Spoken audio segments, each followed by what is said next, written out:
Hi everyone, welcome back. In this video, we will be discussing the 7th chapter, Glimpses of India, Part 2, Coorg.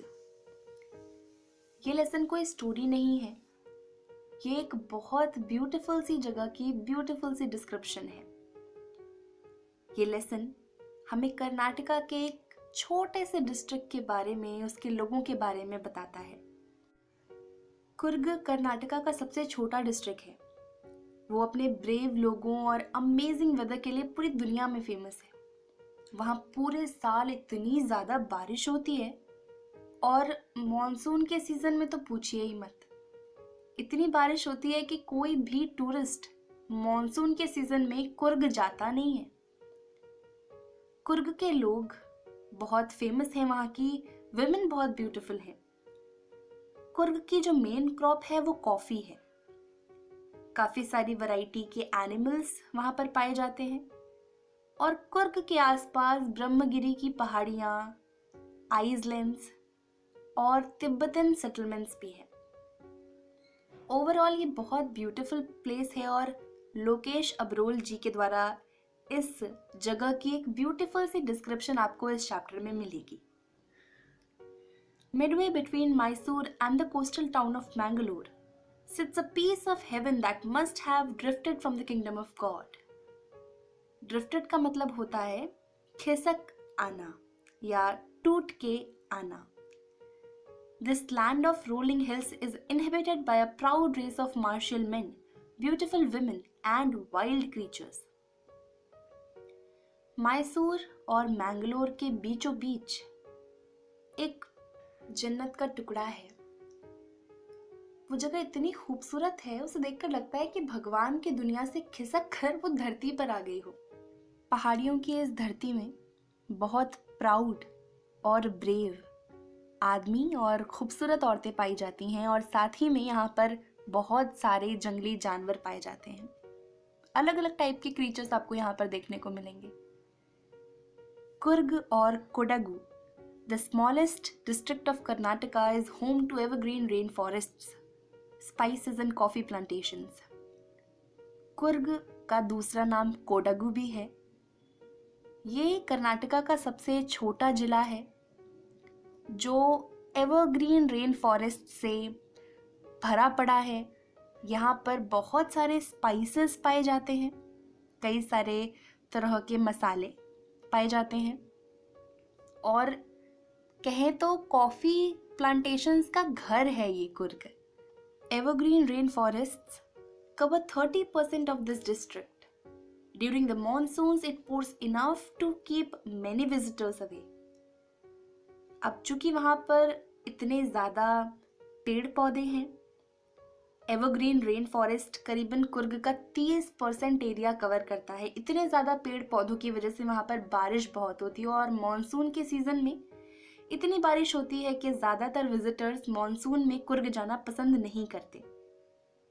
The season of joy commences from September and continues till March. The weather is perfect with some showers thrown in for good measure. Coorg में जो अच्छा मौसम कहें, जब बारिश नहीं होती, वो सितंबर से मार्च के बीच का है।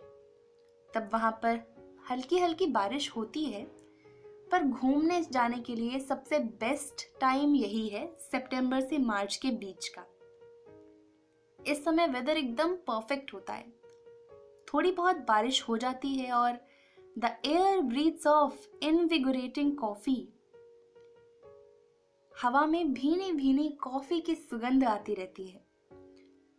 Coffee estates and colonial bungalows stand tucked under tree canopies in prime corners. वहाँ पेड़ इतने घने हैं, they are forming literally a shelter, और उस शेल्टर के नीचे कॉफी एस्टेट्स और कॉलोनियल बंगलोज हैं। The fiercely independent people of Coorg are possibly of Greek और अरेबिक डिसेंट। ऐसा माना जाता है कि कुर्ग के लोग अरब या फिर ग्रीक डिसेंट के होंगे, यानी इनके जो पूर्वज थे, कुर्ग के लोगों के जो पूर्वज थे, वो या तो अरब के लोग रहे होंगे या फिर ग्रीक के लोग। As one story goes, a part of Alexander's army moved south along the coast and settled here when return became impractical. These people married amongst the locals and their culture is apparent in the martial traditions, marriage and religious rites which are distinct from the Hindu mainstream. तो इसके पीछे एक कहानी भी है। Alexander का नाम I hope आप सभी ने सुना होगा, अगर नहीं सुना तो कोई बात नहीं। कहा जाता है कि एलेक्जेंडर की आर्मी अपने इंडिया में आई थी साउथ की तरफ से, और जब उनका लौटना इम्प्रैक्टिकल हो गया तो एलेक्जेंडर की सेना यहीं पर साउथ में रहने लगी, तट के आसपास। उन्होंने यहाँ के जो लोकल लोग थे या लोकल फीमेल्स के साथ शादी कर ली, और इसलिए उनके जो रिचुअल्स हैं या फिर उनके ट्रेडिशंस लोकल लोगों में भी आ गए। कुर्ग के लोगों के कल्चर रिचुअल्स हम हिंदू मेनस्ट्रीम से बहुत ज़्यादा डिफरेंट हैं। The theory of Arab origin draws support from the long black coat with an embroidered waist belt worn by the Kodavus known as kufiya. It resembles the kufiya worn by Arabs and Kurds. अब ये जो कहानी है इसको support करने के लिए एक और चीज़ हमारे सामने आती है कि कुर्ग के जो लोग हैं वो एक लंबा सा ब्लैक कोट पहनते हैं, एक वेस्ट बेल्ट के साथ। उस बेल्ट को कुपिया बोला जाता है, और वो कुपिया एग्जैक्टली सिमिलर है अरब लोगों के कुफिया से। अरब लोग भी अपने वेस्ट में एक बेल्ट जो कि एम्ब्रॉयडर्ड होती थी या फिर प्लेन भी हो सकती है, उसे पहना करते थे। तो वो जो उनकी कुफिया थी वो हमारे कुपिया जो कोडवू लोग पहनते हैं उससे रिजेंबल करती है। तो इसलिए लोग मानते हैं कि शायद ये हो सकता है कि कुर्ग के लोग अरब या फिर ग्रीक डिसेंट के रहे होंगे। Kurgi homes have a tradition of hospitality and they are more than willing to recount numerous tales of valor related to their sons and fathers. Tales of valor का मतलब है बहादुरी की कहानियाँ।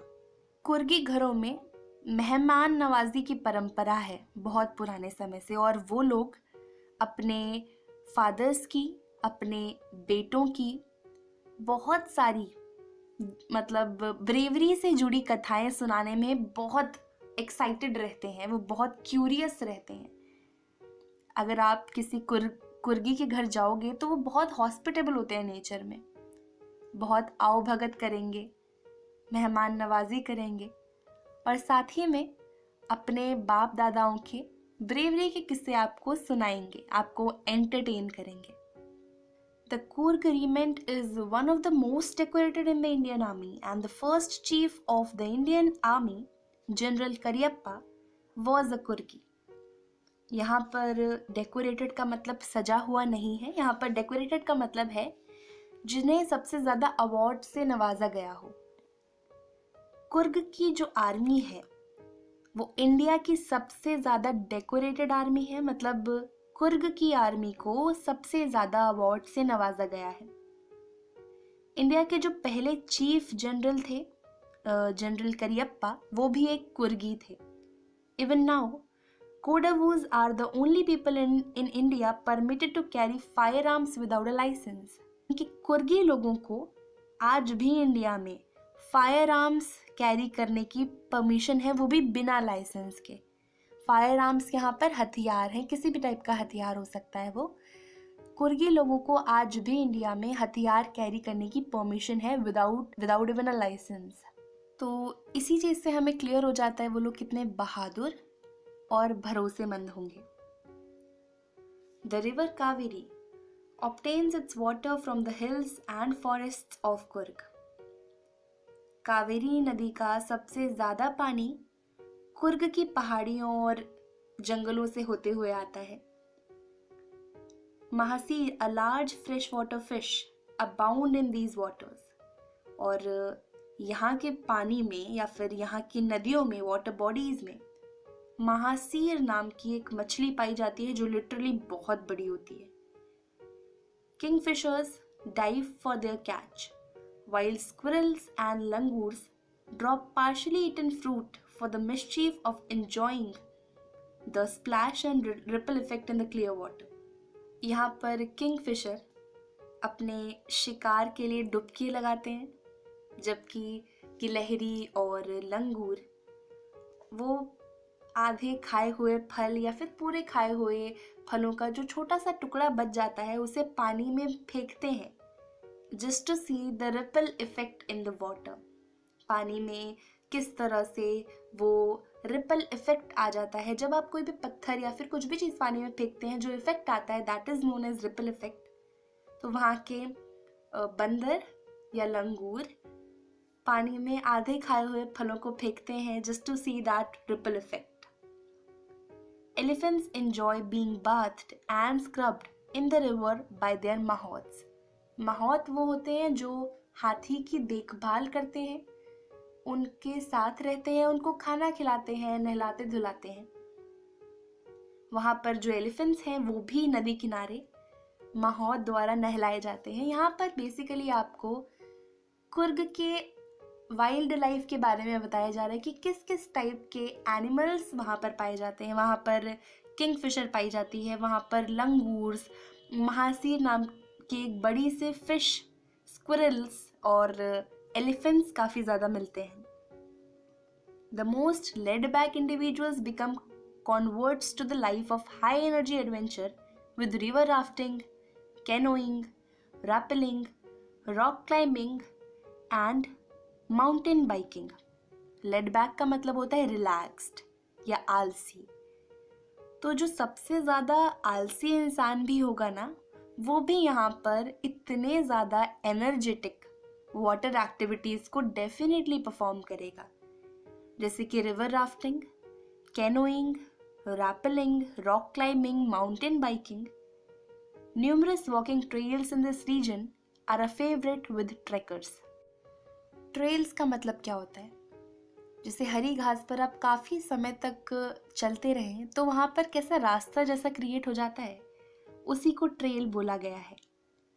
काफ़ी सारी वॉकिंग ट्रेल्स कुर्ग में, क्योंकि वहाँ पर पहाड़ी इलाका है ना, तो वहाँ पर काफ़ी सारी ट्रेल्स बनी हुई हैं जहाँ पर अक्सर ट्रैकर्स ट्रैकिंग के लिए आते हैं। Birds, bees and butterflies are there to give you company. Macaques, Malabar squirrels, langurs and slender lories keep an watchful eye from the tree canopy. तो वहाँ पर आपका साथ देने के लिए बर्ड्स, बटरफ्लाइज और मधुमक्खियाँ हैं। आप कभी कुर्ग विजिट करेंगे तो डोंट थिंक आप वहाँ पर अकेले हैं, ये सारे ऑर्गेनिजम्स वहाँ पर हैं आपका साथ देने के लिए।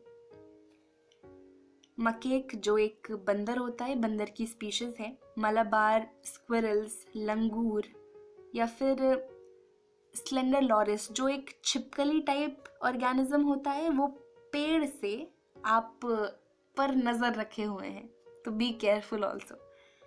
यहाँ बेसिकली हमें एक आइडिया दिया जा रहा है कि कितनी वैरायटी ऑफ ऑर्गेनिजम्स कुर्ग में पाए जाते हैं, because it is home to evergreen rain forests. और रेन फॉरेस्ट्स की वजह से ही यहाँ पर इतनी ज़्यादा डिफरेंट काइंड ऑफ स्पीशीज के ऑर्गेनिजम्स मिलते हैं। I do however prefer to step aside for wild elephants. यहाँ पर आइकॉन है लोकेश अब्रोल, जिन्होंने ये चैप्टर लिखा है। वो कहते हैं कि मैं तो हाथियों के कारण मतलब साइड से ही चलना प्रेफर करता हूँ क्योंकि वो शायद हाथियों से घबराते होंगे। इतना विशाल जानवर है, कौन नहीं घबराएगा। The climb to the Brahmagiri hills brings you into a panoramic view of the entire misty landscape of Kurg. अगर आपको कुर्ग का एक अनोखा दृश्य देखना है तो आप ब्रह्मगिरी की पहाड़ियों पे चढ़ें, उसकी चढ़ाई करें। वहाँ से आपको कुर्ग का एक पैरानोमिक व्यू दिखता है। ब्रह्मगिरी की पहाड़ियों से तो ये कर्नाटका का छोटा सा डिस्ट्रिक्ट और भी खूबसूरत लगता है। A walk across the rope bridge leads to the 64-acre island of Nisargadhama. तो यहाँ पर अगर आप एक रस्सी वाले पुल पर चढ़ेंगे तो वो रस्सी वाला पुल आपको 64 एकड़ के निसार गंधमा नाम के आइलैंड के सामने ले जाएगा। Running into Buddhist monks from India's largest Tibetan settlement at nearby Bylakuppe is a bonus. Bylakuppe के पास भारतीयों की, इंडियंस की सबसे बड़ी तिब्बतन सेटलमेंट है। The monks in red, ochre and yellow robes are amongst the many surprises that wait to be discovered by the visitors searching for the heart and soul of India right here in Coorg। वहाँ पर आपको Monks मिल जाएंगे जो लाल, संतरी और पीले वस्त्रों में दिखेंगे बेसिकली। ब्रह्मगिरी की पहाड़ियाँ, निसार गंधमा आइलैंड, बाइलाकुप्पी में सबसे बड़ी तिब्बतन सेटलमेंट और वहाँ पर कुछ लाल पीले वस्त्रों में मॉन्क्स, ये वो सभी चीज़ें हैं जिनकी तलाश में विजिटर्स कुर्ग जाते हैं और वहाँ पर इंडिया का दिल पाते हैं। इतने ऑर्गेनिजम्स की वैरायटी, इतने ब्रेव लोग, इतने ब्यूटीफुल वुमेन्स और इतने ब्यूटीफुल सिनेरियोज, सच में कुर्ग इंडिया का हार्ट और सोल है। इसी के साथ हमारा ये चैप्टर यहीं पर ख़त्म होता है। आई होप चीज़ें आपको समझ आई हों। अगर आपको कुछ भी डाउट है उसे कमेंट सेक्शन में ज़रूर लिखें और कौन से चैप्टर की डिस्क्रिप्शन आप नेक्स्ट वीडियो में चाहते हैं उसे भी ज़रूर मेंशन करें।